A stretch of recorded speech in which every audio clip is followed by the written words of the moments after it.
কেউ মা নাই, কেউ বাবা নাই, কেউ মা বাবা কেউ নাই। এই কালো দাগ আমার মনে হয় আমাদের বঙ্গোপসাগরের সমস্ত পানি দিয়েও যদি আমাদের ধৌত করি, তাও মনে হয় আমরা এই কালো দাগটি মুছে ফেলতে পারব না। 15ই আগস্ট জাতীয় শোক দিবস। কি হয়েছিল সেদিন আমরা সবাই জানি। আমরা এটাও জানি বাংলার স্বাধীনতার প্রশ্নে যারা নাকি বিরোধিতা করেছিল, যারা স্বাধীনতাটি চায়নি, তাদের এই ষড়যন্ত্র, তাদেরই বসে থাকা নীল নকশায় কতগুলো দুর্ভাগা মানুষ এই ষড়যন্ত্রটি ঘটিয়েছিল। আমাদের আজকে জিজ্ঞাসা করতে ইচ্ছা করে, এবং আজকে সারা বাংলাদেশের কিন্তু একটা ডিমান্ড আসছে যে আমরা তো চিহ্নিত করেছি, আমরা ফাঁসি দিয়েছি, কিংবা আরো কয়েকজন ফাঁসির অপেক্ষায় আছে আদালতের নির্দেশনা অনুযায়ী, আদালতের রায় অনুযায়ী। কারা এর পিছনে কুশীলব, কারা এই ষড়যন্ত্রকারী, কারা এই সুবিধাভোগী, কারা লাভবান হয়েছিল, সেইগুলির প্রশ্নে আজকে প্রশ্ন আসছে। আজকে এদেশের জনগণের দাবি আসছে তাদেরকে খুঁজে বের করার জন্য। তারা যদি জীবিত নাও থাকে, তাদের মরণোত্তর বিচারের জন্য আসছে। আমি মনে করি এদেশের জনগণ যথার্থভাবেই তারা এই দাবিটি করছেন। তাদেরকে মনে হয় এখন আমাদের জনসম্মুখে তাদের চেহারাটাও দেখানোর এবং তাদের কীর্তিকলাপ, তারা ষড়যন্ত্রের কথাগুলো জানানোর প্রয়োজন বলে আমি মনে করি। আমরা হয়তো অনেক বছর পেরিয়ে গিয়েছে, অনেক পানি গড়িয়ে গিয়েছে, হয়তো সঠিক সন্ধান না পেলেও আমরা নিশ্চয়ই আমরা তার একটা ধারণা পাবো। সেই ধারণা আমরা প্রকাশ করার জন্য যদি এই ধরনের কিছু আমরা করতে পারি, তাহলে আমরা মনে করি আমরা সৌভাগ্যবান জাতি। বঙ্গবন্ধু কে ছিলেন? বঙ্গবন্ধুর সারাটি জীবন যিনি বাংলার কথা বলতেন, বাংলার মানুষের কথা বলতেন, ছোটবেলার থেকেই তিনি যে একজন ভবিষ্যতের নেতা হবেন, তার বাবাটা কিন্তু সেদিনই ছোটবেলার থেকে বুঝতে পেরেছিলেন। বঙ্গবন্ধুর যদি মনে হতো তার বন্ধুটি, স্কুলের বন্ধুটি শীতে কাঁপছে, তার শীতের কাপড়টি দিয়ে যেতেন। এগুলো আপনারা সবাই দেখেছেন, সবাই শুনেছেন। তার ধানের গোলা একদিন তার পিতা এসে দেখে তার ধানের গোলার থেকে সবাই লাইন বেঁধে ধান নিয়ে যাচ্ছে। তখন রাইসেব জিজ্ঞাসা করলেন যে কি হয়েছে তার ছেলেকে, বঙ্গবন্ধুকে। বলেছে, আমি কয়েকদিন ধরে লক্ষ্য করেছি এদের মানে ঘরে খাবার নেই, কাজেই আমি বলছি যে যতখানি পারো নিয়ে যাও। সেদিন থেকে বঙ্গবন্ধুর পিতা বুঝতে পেরেছিলেন যে তাদের সেই খোকা মুজিব একদিন বড় নেতা হয়েছিল। তাই বাংলাদেশকে স্বাধীন করে দিয়ে গেছেন। সারাটি জীবন তিনি বাংলাদেশের মানুষের ভাগ্য কিভাবে পরিবর্তন করতে হবে সেটা নিয়ে তিনি চিন্তা, তারই চেতনা ছিল। সে অনেক কথা, সে অনেক ইতিহাস, বলতে গেলে ঘন্টার পর ঘন্টাও বঙ্গবন্ধুর কথা বলে শেষ করা যাবে না। বঙ্গবন্ধুর, আমাদের বঙ্গমাতাও ঠিক সেই রকমই ছিলেন। বঙ্গমাতার প্রতি গভীর শ্রদ্ধা এবং বঙ্গবন্ধুর প্রতি গভীর শ্রদ্ধা, এবং সেই 15ই আগস্ট যারা শাহাদাত বরণ করেছিলেন, সেই বঙ্গবন্ধু পরিবারের ক্যাপ্টেন কামাল, লেফটেন্যান্ট জামাল, শেখ রাসেল। কি দোষ করেছিল শেখ রাসেল? একটি অবুঝ শিশু, এবং তার আত্মীয় স্বজনের ভিতরে অনেক অবুঝ শিশু হত হয়েছিলেন, হত্যা করা হয়েছিল। এই ষড়যন্ত্রকারীদের কি উদ্দেশ্য ছিল সেটি আজকে বাংলাদেশের মানুষের জিজ্ঞাসা। কারা কারা ছিল, কে ছিল, সবই আজকে বাংলাদেশের মানুষের দাবি উঠেছে। আমার মনে হয় সেই দাবি, আমি যেটা বলেছি, আমাদের সেই দাবিটা পূরণ হবে ইনশাআল্লাহ। আমরা বঙ্গবন্ধুকে শুধু হারাইনি, বঙ্গবন্ধুর পরিবারে শুধু হারাইনি, আমরা থমকে গিয়েছিলাম। স্বাধীন বাংলাদেশ যেই উদ্দেশ্যে আমরা সৃজন হয়েছিল, আমরা 30 লক্ষ মানুষের রক্ত দিয়েছিলাম, 2 লক্ষ মা বোন তাদের সম্ভ্রমের বিনিময়ে যে দেশ, যারা রাজাকার তো আলবাদার তৈরি করেছিল তাদের গাড়ি তো আমরা পরবর্তীতে দেখলাম বাংলাদেশের পতন ঘটছে। আমরা সেই দুঃখ সেই যন্ত্রণা সহ্য করার আমাদের মানে কিছু মানে আমরা পারছিলাম না। তখনই আসছিলেন আমাদের মাননীয় প্রধানমন্ত্রী 1981 সালে এনে তিনি আবার বাংলাদেশকে একত্রিত করলেন। বঙ্গবন্ধুর হত্যার বিচারটি তিনি করলেন।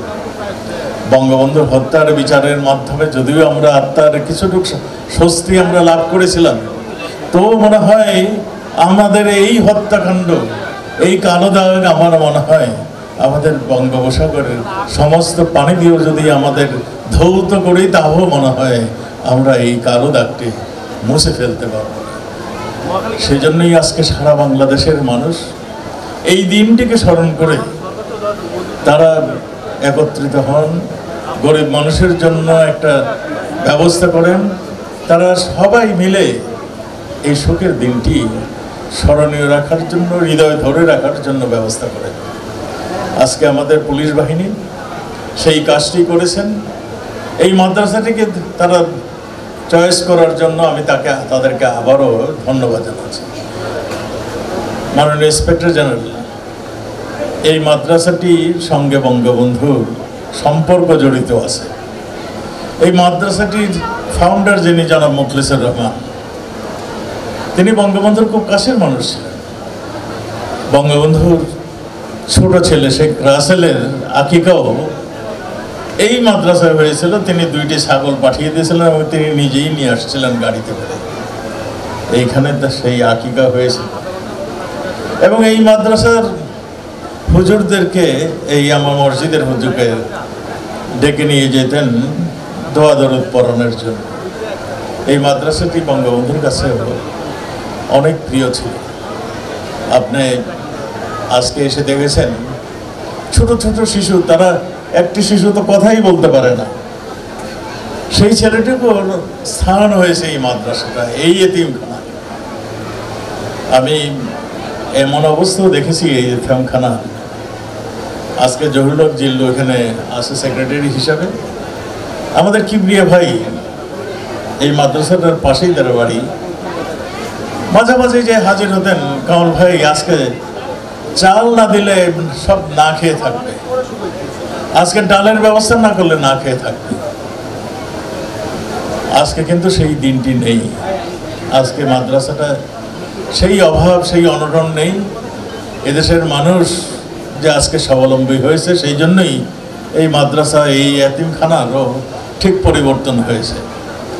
আমরা মাননীয় প্রধানমন্ত্রীর নির্দেশনায়, প্রধানমন্ত্রীর যে আজকে আমরা উন্নয়নের মহাসড়কে তো আমরা উঠে গিয়েছি, সেই আবহাওয়া কিন্তু এই মাদ্রাসাটাও লেগেছে।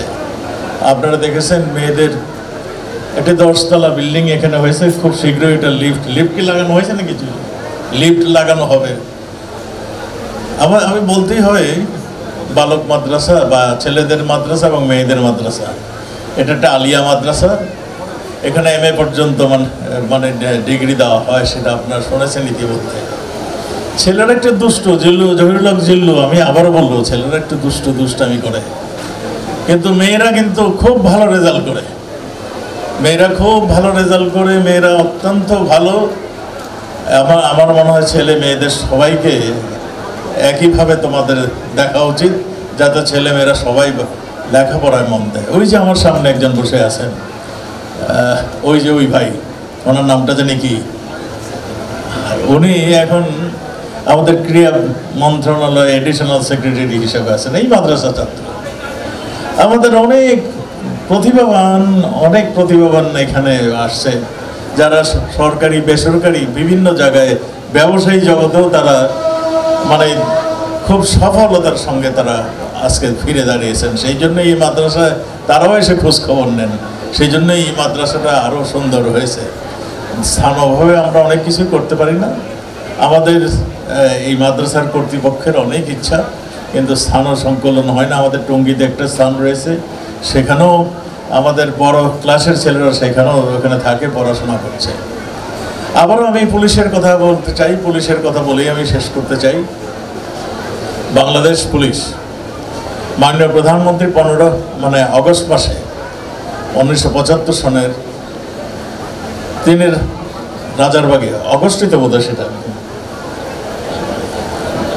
15 জানুয়ারি রাজারবাগে যে বলছিলেন তোমরা উপনিবেশ আমলের পুলিশ নও, তোমরা স্বাধীন বাংলাদেশের পুলিশ, তোমাদের জনগণের পুলিশ হতে হবে। আজকে কিন্তু সর্বকালের সর্বশ্রেষ্ঠ বাঙালির সেই উপদেশ পুলিশ মাথায় নিয়ে কাজ করছেন। সেজন্যই পুলিশ আজকে যে কোনো চ্যালেঞ্জ তারা মোকাবেলা করতে পারছে। জঙ্গি বলুন, সন্ত্রাস বলুন, কোনো ভালো কাজেই দেখবেন পুলিশ সামনে চলে আসছে। কোভিডের সময় দেখেন মানুষ তাদের আত্মীয় স্বজনকে ফেলে হসপিটাল থেকে তার ডেড বডি টানতে যায়নি, পুলিশ বাহিনী তারা ডেড বডি নিয়ে তারা দাফন কাফন করেছে। এটাই হলো মানবিক পুলিশ, এটাই আমাদের সর্বকালের সর্বশ্রেষ্ঠ বাঙালি চেয়েছিলেন। পুলিশ আজকে ধীরে ধীরে সেই জায়গাটিতে যাচ্ছেন। স্বাধীনতা যুদ্ধে আপনারা জানেন রাজারবাগে প্রথম প্রতিরোধ যুদ্ধ শুরু করেছিলেন। আর আমি যখন এই ফার্মগেটে রাত্র 10:30টার থেকে আমরা এখানে অবস্থান করছিলাম, 9টার থেকে অবস্থান করছিলাম, সেখানেও কিন্তু 2 পুলিশ কনস্টেবল আমার সঙ্গে ছিল। তেজগাঁ থানার ওসি অনেকবার নিতে চেষ্টা করেছেন, তারা যান নাই। আমাদের তখন এইখানে 2টি ব্যাংক ছিল, একটা ইউনাইটেড ব্যাংক, একটা হাবিব ব্যাংক। হাবিব ব্যাংকটি একতলা ছিল, এর মাঝখান থেকে একটা রাস্তা ছিল, এখনো সেই রাস্তাটি আছে। হাবিব ব্যাংকের উপরে সন্ধ্যার পরে আমি পুলিশ 2 সদস্যকে বললাম যে তোমরা এখানে থাকো, আমরা রাস্তায় আছি, তোমরা ব্যাগ ওদিক দেখলে যা করবার করবো। আমি কিন্তু সাক্ষী দিয়ে বলতে পারি প্রথম বুলেটটা তারা রাত্র 11:15টার সময় এক আর্মির জিপের উপরে, যখন আমরা গাছ কেটে ব্যারিকেড দিয়ে ফেলেছি, তখন এই কারণ বাজারের দিক থেকে ক্যান্টনমেন্টে যাওয়ার জন্য একটা জিপ আসছিল। এই গাড়ির সামনে যখন গাছগুলি রাস্তা ব্যারিকেড হয়ে গেছে, তখন জিপটা থামলো। আমি আমার অবস্থান পাশেই, ওই যে এখন যে পুলিশ বক্সটা তার পিছনেই, তার কিছুটুকু পিছনেই আমি দাঁড়ানো। দেখলাম এক আর্মি সদস্য নামলেন, সেই ইসের থেকে হাবিব ব্যাংকের যারা ছিল ওই জায়গার থেকে গুলির আওয়াজ পেলাম। স্বভাবত কারণেই আমাকে বলতে হবে এখানে 2 পুলিশ কনস্টেবল ছিল।